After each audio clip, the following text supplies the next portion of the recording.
अंग्रेजों के समय की घटना है। तो एक एक ही विभाग में दो कर्मचारी को रखा और दोनों को काम दिया। एक अंग्रेज था और एक भारतीय नागरिक था। तो उसके बाद लंच का टाइम आया दोपहर में। तो लंच के टाइम में दोनों को, उस जमाने की बात कहता हूं, दोनों को 50-50 रुपये दिए, जाओ लंच करके आओ। तो दोनों गए होटल में खाने के लिए। तो जो भारतीय थे उसमें, वो मात्र 10 रुपये में खाके खुश हो गए। लेकिन जो अंग्रेज थे उसने 100 रुपये के खाए।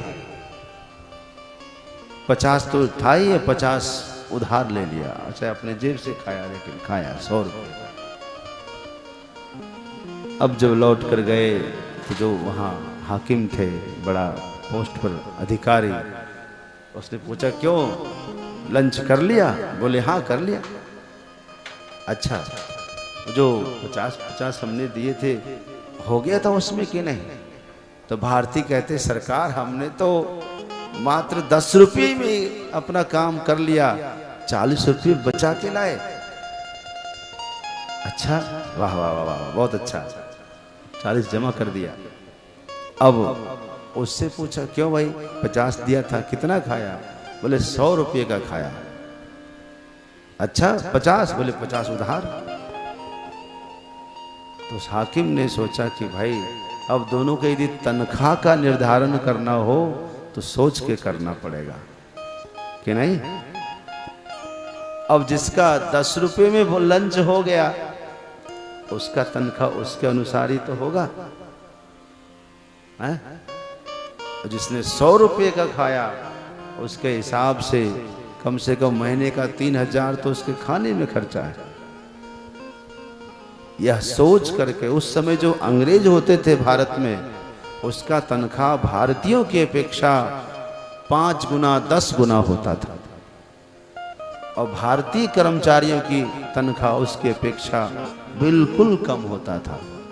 यही कारण था कि वो टेस्ट कर लेते कि कौन कितना खर्च कर सकता है। उसी तरह से जिस बच्चे के आगमन पर बहुत खर्च होता है, मतलब फालतू खर्च की बात नहीं कर रहा हूं, दान दक्षिणा की बात कर रहा हूं। फालतू खर्च आप बहुत कर दो तो वो अलग बात है, दिखावे की बात नहीं करता हूं, सही अर्थ में। तो ब्राह्मण को दान दिया जाए तो ब्राह्मण कहते हैं कि भाई जिसके जन्म पर इतना खर्च किया जा रहा है, वो महान पुरुष अपने भाग्य में कितना धन लाया होगा। सब्सक्राइब करें हमारे YouTube चैनल साधना गोल्ड को और पाएं वीडियो सबसे पहले। और हाँ, बेल आइकन दबाना ना भूलें।